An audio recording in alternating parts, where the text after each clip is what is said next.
Genesis, chapter 1 to 11. God and the world. In the beginning, God created the heavens and the earth. Now the earth was formless and empty. Darkness was over the surface of the deep, and the Spirit of God was hovering over the waters. And God said, "Let there be light." And there was light. God saw that the light was good, and he separated the light from the darkness. God called the light day, and the darkness he called night. And there was evening, and there was morning, the first day. And God said, "Let there be a vault between the waters to separate water from water." So God made the vault, and separated the water under the vault from the water above it. And it was so. God called the vault sky. And there was evening and there was morning, the second day. And God said, "Let the water under the sky be gathered to one place, and let dry ground appear." And it was so. God called the dry ground land, and the gathered waters he called seas. And God saw that it was good. Then God said, "Let the land produce vegetation, seed-bearing plants, and trees on the land that bear fruit with seed in it, according to their various kinds." And it was so. The land produced vegetation, plants bearing seed according to their kinds, and trees bearing fruit with seed in it according to their kinds. And God saw that it was good. And there was evening and there was morning, the third day. And God said, "Let there be lights in the vault of the sky to separate the day from the night, and let them serve as signs to mark sacred times and days and years. And let them be lights in the vault of the sky to give light on the earth." And it was so. God made two great lights, the greater light to govern the day, and the lesser light to govern the night. He also made the stars. God set them in the vault of the sky to give light on the earth, to govern the day and the night, and to separate light from darkness. And God saw that it was good. And there was evening and there was morning, the fourth day. And God said, "Let the water teem with living creatures, and let birds fly above the earth across the vault of the sky." So God created the great creatures of the sea, and every living thing with which the water teems and that moves about in it, according to their kinds, and every winged bird according to its kind. And God saw that it was good. God blessed them, and said, "Be fruitful, and increase in number, and fill the water in the seas, and let the birds increase on the earth." And there was evening and there was morning, the fifth day. And God said, "Let the land produce living creatures according to their kinds, the livestock, the creatures that move along the ground, and the wild animals, each according to its kind." And it was so. God made the wild animals according to their kinds, the livestock according to their kinds, and all the creatures that move along the ground according to their kinds. And God saw that it was good. Then God said, "Let us make mankind in our image, in our likeness, so that they may rule over the fish in the sea and the birds in the sky, over the livestock and all the wild animals, and over all the creatures that move along the ground." So God created mankind in his own image. In the image of God he created them. Male and female he created them. God blessed them and said to them, "Be fruitful and increase in number. Fill the earth and subdue it. Rule over the fish in the sea and the birds in the sky, and over every living creature that moves on the ground." Then God said, "I give you every seed-bearing plant on the face of the whole earth, and every tree that has fruit with seed in it. They will be yours for food. And to all the beasts of the earth, and all the birds in the sky, and all the creatures that move along the ground, everything that has the breath of life in it, I give every green plant for food." And it was so. God saw all that he had made, and it was very good. And there was evening and there was morning, the sixth day. Chapter 2. Thus the heavens and the earth were completed in all their vast array. By the seventh day God had finished the work he had been doing. So on the seventh day he rested from all his work. Then God blessed the seventh day and made it holy, because on it he rested from all the work of creating that he had done. This is the account of the heavens and the earth when they were created, when the Lord God made the earth and the heavens. Now no shrub had yet appeared in the earth, and no plant had yet sprung up, for the Lord God had not sent rain on the earth, and there was no one to work the ground. But streams came up from the earth and watered the whole surface of the ground. Then the Lord God formed a man from the dust of the ground, and breathed into his nostrils the breath of life, and the man became a living being. Now the Lord God had planted a garden in the east, in Eden, and there he put the man he had formed. The Lord God made all kinds of trees grow out of the ground, trees that were pleasing to the eye and good for food. In the middle of the garden were the tree of life and the tree of the knowledge of good and evil. A river watering the garden flowed from Eden. From there it was separated into 4 headwaters. The name of the first is the Pishon. It winds through the entire land of Havilah, where there is gold. The gold of that land is good. Aromatic resin and onyx are also there. The name of the second river is the Gihon. It winds through the entire land of Cush. The name of the third river is the Tigris. It runs along the east side of Asher. And the fourth river is the Euphrates. The Lord God took the man and put him in the Garden of Eden to work it and take care of it. And the Lord God commanded the man, "You are free to eat from any tree in the garden, but you must not eat from the tree of the knowledge of good and evil. For when you eat from it, you will certainly die." The Lord God said, "It is not good for the man to be alone. I will make a helper suitable for him." Now the Lord God had formed out of the ground all the wild animals and all the birds in the sky. He brought them to the man to see what he would name them. And whatever the man called each living creature, that was its name. So the man gave names to all the livestock, the birds in the sky, and all the wild animals. But for Adam no suitable helper was found. So the Lord God caused the man to fall into a deep sleep.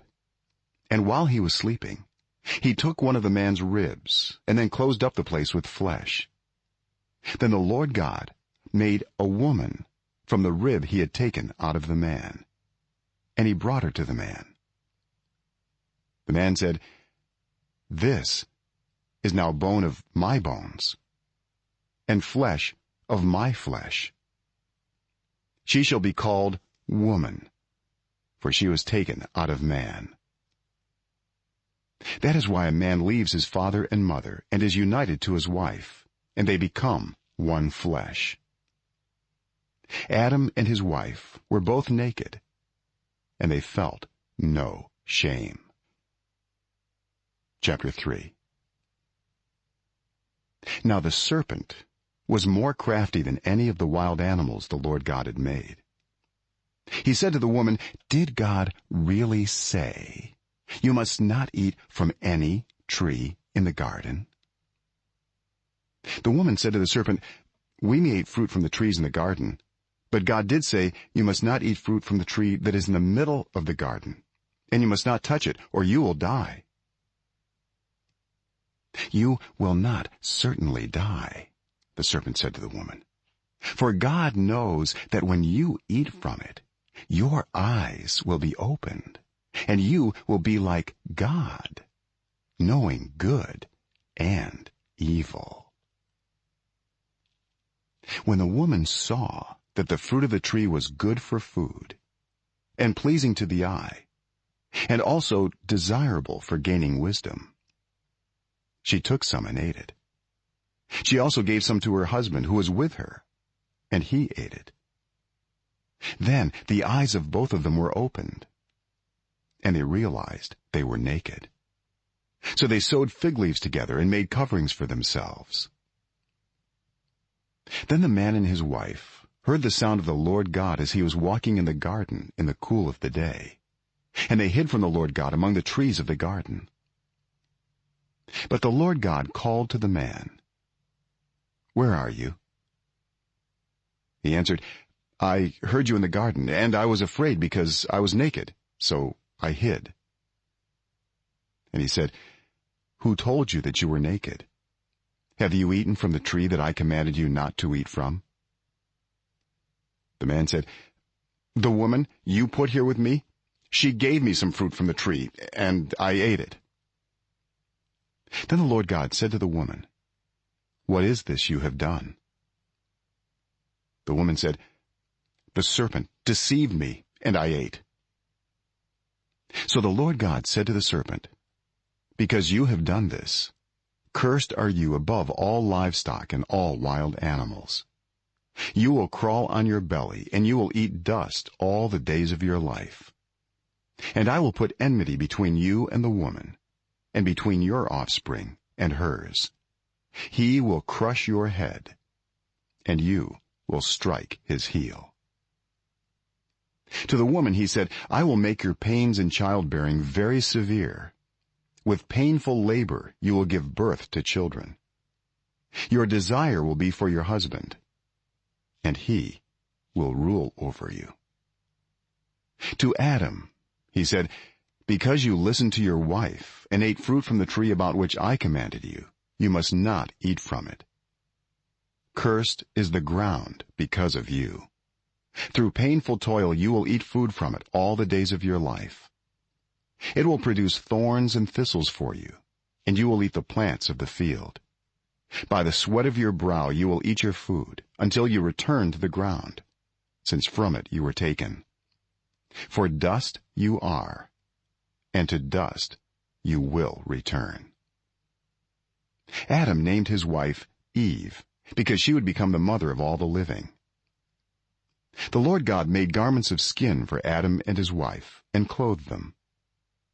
And the Lord God said, "The man has now become like one of us, knowing good and evil. He must not be allowed to reach out his hand and take also from the tree of life and eat and live forever." So the Lord God banished him from the Garden of Eden to work the ground from which he had been taken. After he drove the man out, he placed on the east side of the Garden of Eden cherubim and a flaming sword flashing back and forth to guard the way to the tree of life. Chapter 4. Adam made love to his wife Eve, and she became pregnant and gave birth to Cain. She said, "With the help of the Lord, I have brought forth a man." Later she gave birth to his brother Abel. Now Abel kept flocks, and Cain worked the soil. In the course of time, Cain brought some of the fruits of the soil as an offering to the Lord. And Abel also brought an offering, fat portions from some of the firstborn of his flock. The Lord looked with favor on Abel and his offering, but on Cain and his offering he did not look with favor. So Cain was very angry, and his face was downcast. Then the Lord said to Cain, "Why are you angry? Why is your face downcast? If you do what is right, will you not be accepted? But if you do not do what is right, sin is crouching at your door. It desires to have you, but you must rule over it." Now Cain said to his brother Abel, "Let's go out to the field." While they were in the field, Cain attacked his brother Abel and killed him. Then the Lord said to Cain, "Where is your brother Abel?" "I don't know," he replied. "Am I my brother's keeper?"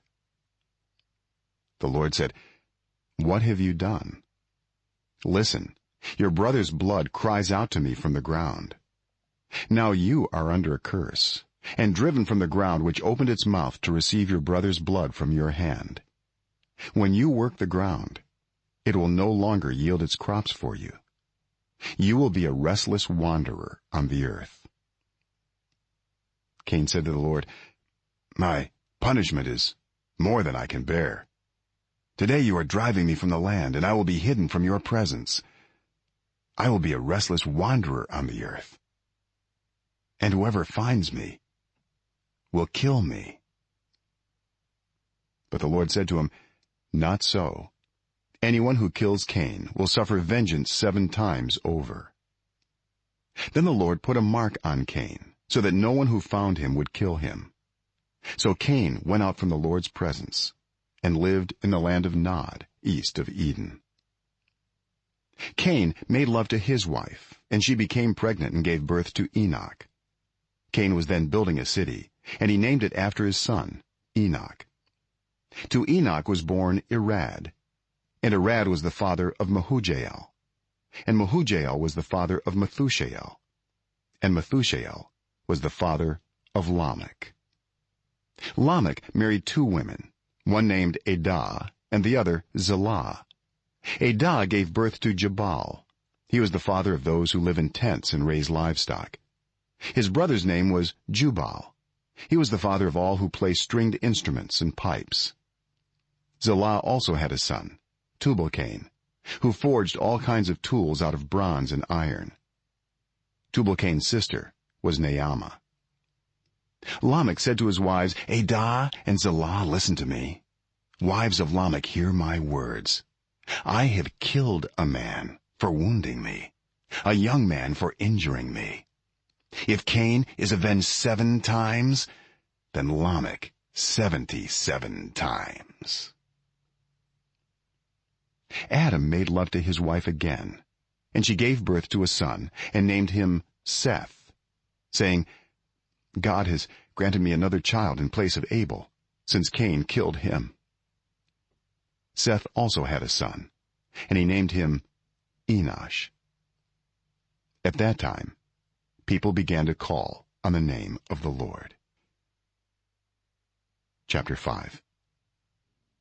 This is the written account of Adam's family line. When God created mankind, he made them in the likeness of God. He created them male and female, and blessed them. And he named them mankind when they were created. When Adam had lived 130 years, he had a son in his own likeness, in his own image, and he named him Seth. After Seth was born, Adam lived 800 years and had other sons and daughters. Altogether, Adam lived a total of 930 years, and then he died. When Seth had lived 105 years, he became the father of Enosh. After he became the father of Enosh, Seth lived 807 years and had other sons and daughters. Altogether, Seth lived a total of 912 years, and then he died. When Enosh had lived 90 years, he became the father of Kenan. After he became the father of Kenan, Enosh lived 815 years and had other sons and daughters. Altogether, Enosh lived a total of 905 years, and then he died. When Kenan had lived 70 years, he became the father of Mahalalel. After he became the father of Mahalalel, Kenan lived 840 years and had other sons and daughters. Altogether, Kenan lived a total of 910 years, and then he died. When Mahalalel had lived 65 years, he became the father of Jared. After he became the father of Jared, Mahalalel lived 830 years and had other sons and daughters.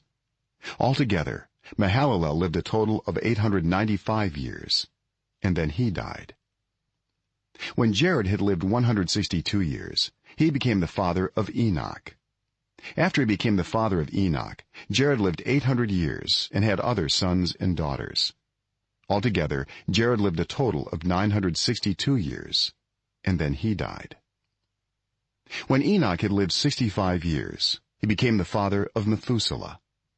After he became the father of Methuselah, Enoch walked faithfully with God 300 years and had other sons and daughters. Altogether, Enoch lived a total of 365 years. Enoch walked faithfully with God. Then he was no more, because God took him away. When Methuselah had lived 187 years, he became the father of Lamech. After he became the father of Lamech, Methuselah lived 782 years and had other sons and daughters. Altogether, Methuselah lived a total of 969 years, and then he died. When Lamech had lived 182 years, he had a son. He named him Noah, and said, "He will comfort us in the labor and painful toil of our hands caused by the ground the Lord has cursed." After Noah was born, Lamech lived 595 years and had other sons and daughters. Altogether, Lamech lived a total of 777 years, and then he died. After Noah was 500 years old, he became the father of Shem, Ham, and Japheth. Chapter 6. When human beings began to increase in number on the earth, and daughters were born to them, the sons of God saw that the daughters of humans were beautiful, and they married any of them they chose. Then the Lord said, "My spirit will not contend with humans forever, for they are mortal. Their days will be 120 years." The Nephilim were on the earth in those days, and also afterward, when the sons of God went to the daughters of humans and had children by them. They were the heroes of old, men of renown.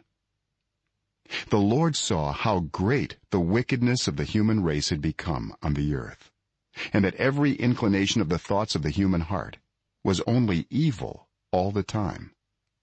The Lord regretted that he had made human beings on the earth, and his heart was deeply troubled. So the Lord said, "I will wipe from the face of the earth the human race I have created, and with them the animals, the birds, and the creatures that move along the ground, for I regret that I have made them."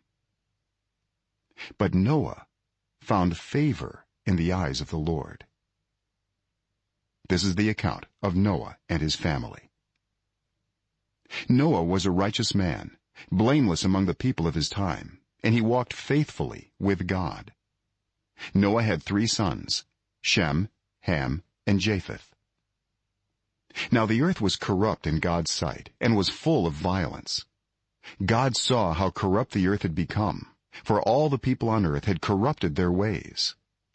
So God said to Noah, "I am going to put an end to all people, for the earth is filled with violence because of them. I am surely going to destroy both them and the earth. So make yourself an ark of cypress wood. Make rooms in it and coat it with pitch inside and out. This is how you are to build it. The ark is to be 300 cubits long, 50 cubits wide, and 30 cubits high.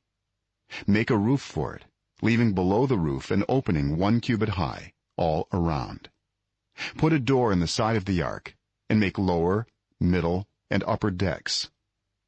I am going to bring floodwaters on the earth to destroy all life under the heavens, every creature that has the breath of life in it. Everything on earth will perish. But I will establish my covenant with you, and you will enter the ark, you and your sons, and your wife and your sons' wives with you. You are to bring into the ark 2 of all living creatures, male and female, to keep them alive with you. 2 of every kind of bird, of every kind of animal, and of every kind of creature that moves along the ground, will come to you to be kept alive. You are to take every kind of food that is to be eaten and store it away as food for you and for them." Noah did everything just as God commanded him. Chapter 7. The Lord then said to Noah, "Go into the ark, you and your whole family, because I have found you righteous in this generation. Take with you 7 pairs of every kind of clean animal, a male and its mate, and 1 pair of every kind of unclean animal, a male and its mate, and also 7 pairs of every kind of bird, male and female, to keep their various kinds alive throughout the earth. 7 days from now I will send rain on the earth for 40 days and 40 nights, and I will wipe from the face of the earth every living creature I have made." And Noah did all that the Lord commanded him. Noah was 600 years old when the floodwaters came on the earth. And Noah and his sons and his wife and his sons' wives entered the ark to escape the waters of the flood. Pairs of clean and unclean animals, of birds, and of all creatures that move along the ground, male and female, came to Noah and entered the ark, as God had commanded Noah. And after the 7 days, the flood waters came on the earth. In the 600th year of Noah's life, on the 17th day of the 2nd month, on that day all the springs of the great deep burst forth, and the floodgates of the heavens were opened, and rain fell on the earth 40 days and 40 nights. On that very day Noah and his sons, Shem, Ham, and Japheth, together with his wife and the wives of his 3 sons, entered the ark. They had with them every wild animal according to its kind, all livestock according to their kinds, every creature that moves along the ground according to its kind, and every bird according to its kind, everything with wings. Pairs of all creatures that have the breath of life in them came to Noah and entered the ark. The animals going in were male and female of every living thing, as God had commanded Noah. Then the Lord shut him in. For 40 days the flood kept coming on the earth, and as the waters increased, they lifted the ark high above the earth. The waters rose and increased greatly on the earth, and the ark floated on the surface of the water. They rose greatly on the earth, and all the high mountains under the entire heavens were covered. The waters rose and covered the mountains to a depth of more than 15 cubits. Every living thing that moved on land perished, birds, livestock, wild animals, all the creatures that swarm over the earth, and all mankind. Everything on dry land that had the breath of life in its nostrils died. Every living thing on the face of the earth was wiped out, people and animals and the creatures that move along the ground, and the birds were wiped from the earth. Only Noah was left, and those with him in the ark. The waters flooded the earth for 150 days. Chapter 8. But God remembered Noah and all the wild animals and the livestock that were with him in the ark, and he sent a wind over the earth, and the waters receded. Now the springs of the deep and the floodgates of the heavens had been closed, and the rain had stopped falling from the sky. The water receded steadily from the earth. At the end of the 150 days the water had gone down, and on the 17th day of the 7th month the ark came to rest on the mountains of Ararat. The waters continued to recede until the 10th month, and on the 1st day of the 10th month the tops of the mountains became visible. After 40 days Noah opened a window he had made in the ark and sent out a raven, and it kept flying back and forth until the water had dried up from the earth. Then he sent out a dove to see if the water had receded from the surface of the ground. But the dove could find nowhere to perch, because there was water over all the surface of the earth. So it returned to Noah in the ark. He reached out his hand and took the dove and brought it back to himself in the ark. He waited 7 more days and again sent out the dove from the ark. When the dove returned to him in the evening, there in its beak was a freshly plucked olive leaf. Then Noah knew that the water had receded from the earth.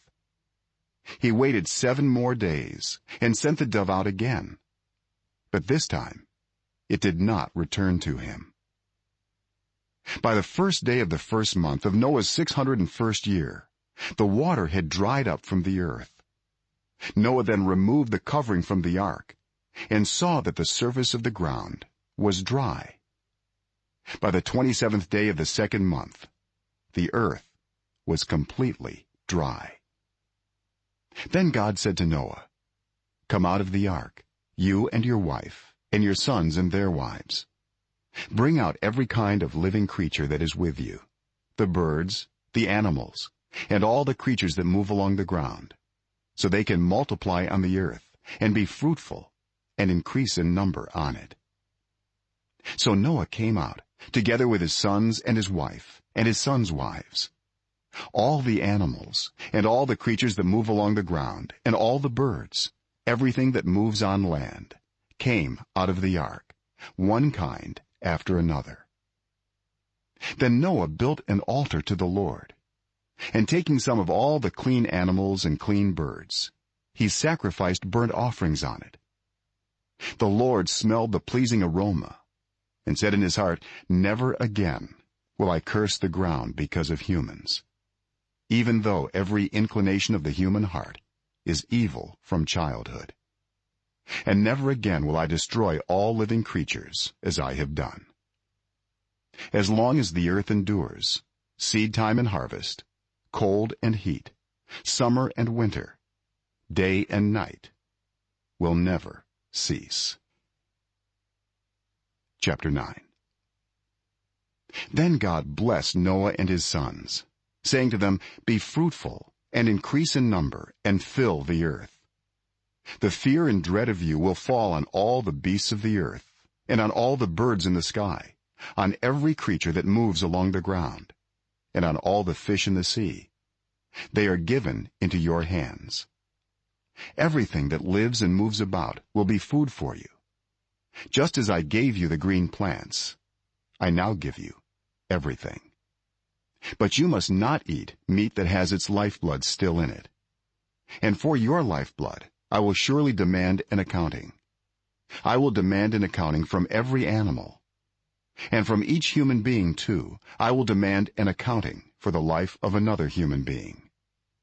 Whoever sheds human blood, by humans shall their blood be shed.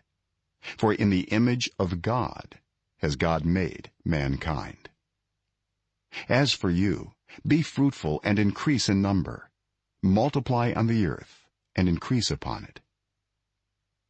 Then God said to Noah and to his sons with him, "I now establish my covenant with you and with your descendants after you, and with every living creature that was with you, the birds, the livestock, and all the wild animals, all those that came out of the ark with you, every living creature on earth. I establish my covenant with you. Never again will all life be destroyed by the waters of a flood. Never again will there be a flood to destroy the earth." And God said, "This is the sign of the covenant I am making between me and you and every living creature with you, a covenant for all generations to come. I have set my rainbow in the clouds, and it will be the sign of the covenant between me and the earth. Whenever I bring clouds over the earth and the rainbow appears in the clouds, I will remember my covenant between me and you and all living creatures of every kind. Never again will the waters become a flood to destroy all life. Whenever the rainbow appears in the clouds, I will see it and remember the everlasting covenant between God and all living creatures of every kind on the earth." So God said to Noah, "This is the sign of the covenant I have established between me and all life on the earth." The sons of Noah who came out of the ark were Shem, Ham, and Japheth. Ham was the father of Canaan. These were the three sons of Noah, and from them came the people who were scattered over the whole earth. Noah, a man of the soil, proceeded to plant a vineyard. When he drank some of its wine, he became drunk and lay uncovered inside his tent. Ham, the father of Canaan, saw his father naked and told his two brothers outside. But Shem and Japheth took a garment and laid it across their shoulders. Then they walked in backward and covered their father's naked body. Their faces were turned the other way so that they would not see their father naked. When Noah awoke from his wine and found out what his youngest son had done to him, he said, "Cursed be Canaan. The lowest of slaves will he be to his brothers." He also said, "Praise be to the Lord, the God of Shem. May Canaan be the slave of Shem. May God extend Japheth's territory. May Japheth live in the tents of Shem. And may Canaan be the slave of Japheth." After the flood, Noah lived 350 years. Noah lived a total of 950 years, and then he died. Chapter 10. This is the account of Shem, Ham, and Japheth, Noah's sons, who themselves had sons after the flood. The Japhethites. The sons of Japheth: Gomer, Magog, Madai, Javan, Tubal, Meshech, and Tiras. The sons of Gomer: Ashkenaz, Riphath, and Togarmah. The sons of Javan: Elisha, Tarshish, the Kittites, and the Rodanites. From these the maritime people spread out into their territories, by their clans within their nations, each with its own language. The Hamites. The sons of Ham: Cush, Egypt, Put, and Canaan. The sons of Cush: Seba, Havilah, Sabta, Raamah, and Sabteka. The sons of Raamah: Sheba and Dedan. Cush was the father of Nimrod, who became a mighty warrior on the earth. He was a mighty hunter before the Lord. That is why it is said, like Nimrod, a mighty hunter before the Lord. The first centers of his kingdom were Babylon, Uruk, Akkad, and Calneh in Shinar. From that land he went to Assyria, where he built Nineveh, Rehoboth-ur, Calah, and Rezin, which is between Nineveh and Calah, which is the great city. Egypt was the father of the Ludites, Anamites, Lehabites, Naphtuhites, Pathrusites, Casluhites, from whom the Philistines came, and Caphtorites. Canaan was the father of Sidon, his firstborn, and of the Hittites, Jebusites, Amorites, Girgashites, Hivites, Archites, Sinites, Arvadites, Zemarites, and Hamathites. Later the Canaanite clans scattered, and the borders of Canaan reached from Sidon toward Gerar as far as Gaza, and then toward Sodom, Gomorrah, Admah, and Zeboim as far as Lasha. These are the sons of Ham by their clans and languages, in their territories and nations. The Semites. Sons were also born to Shem, whose older brother was Japheth. Shem was the ancestor of all the sons of Eber. The sons of Shem: Elam, Asher, Arphaxad, Lud, and Aram. The sons of Aram: Uz, Hul, Gether, and Meshech. Arphaxad was the father of Shelah, and Shelah the father of Eber. 2 sons were born to Eber.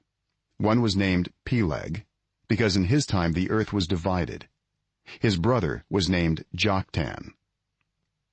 Joktan was the father of Almodad, Shalef, Hazar-Maveth, Jerah, Hadoram, Uzal, Diklah, Obal, Abimael, Sheba, Ophir, Havilah, and Jobab.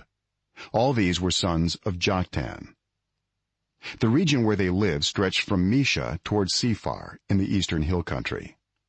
These are the sons of Shem by their clans and languages in their territories and nations. These are the clans of Noah's sons according to their lines of descent within their nations. From these the nations spread out over the earth after the flood. Chapter 11. Now the whole world had one language and a common speech. As people moved eastward, they found a plain in Shinar and settled there. They said to each other, "Come, let's make bricks and bake them thoroughly."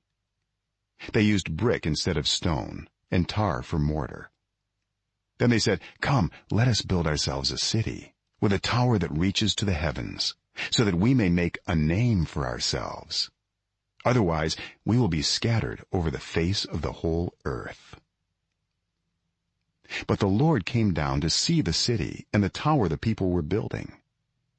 The Lord said, "If as one people speaking the same language they have begun to do this, then nothing they plan to do will be impossible for them. Come, let us go down and confuse their language, so they will not understand each other." So the Lord scattered them from there over all the earth, and they stopped building the city. That is why it was called Babel, because there the Lord confused the language of the whole world. From there the Lord scattered them over the face of the whole earth. This is the account of Shem's family line. 2 years after the flood, when Shem was 100 years old, he became the father of Arphaxad. And after he became the father of Arphaxad, Shem lived 500 years and had other sons and daughters. When Arphaxad had lived 35 years, he became the father of Shelah. And after he became the father of Shelah, Arphaxad lived 403 years and had other sons and daughters. When Shelah had lived 30 years, he became the father of Eber. And after he became the father of Eber, Shelah lived 403 years and had other sons and daughters. When Eber had lived 34 years, he became the father of Peleg. And after he became the father of Peleg, Eber lived 430 years and had other sons and daughters. When Peleg had lived 30 years, he became the father of Reu. And after he became the father of Reu, Peleg lived 209 years and had other sons and daughters. When Reu had lived 32 years, he became the father of Serug. And after he became the father of Serug, Reu lived 207 years and had other sons and daughters. When Serug had lived 30 years, he became the father of Nahor. And after he became the father of Nahor, Serug lived 200 years and had other sons and daughters. When Nahor had lived 29 years, he became the father of Terah. And after he became the father of Terah, Nahor lived 119 years and had other sons and daughters. After Terah had lived 70 years, he became the father of Abram, Nahor, and Haran. This is the account of Terah's family line. Terah became the father of Abram, Nahor, and Haran. And Haran became the father of Lot. While his father Terah was still alive, Haran died in Ur of the Chaldeans, in the land of his birth. Abram and Nahor both married. The name of Abram's wife was Sarai, and the name of Nahor's wife was Milcah. She was the daughter of Haran, the father of both Milcah and Iscah. Now Sarai was childless, because she was not able to conceive. Terah took his son Abram, his grandson Lot, son of Haran, and his daughter-in-law Sarai, the wife of his son Abram, and together they set out from Ur of the Chaldeans to go to Canaan. But when they came to Haran, they settled there. Terah lived 205 years, and he died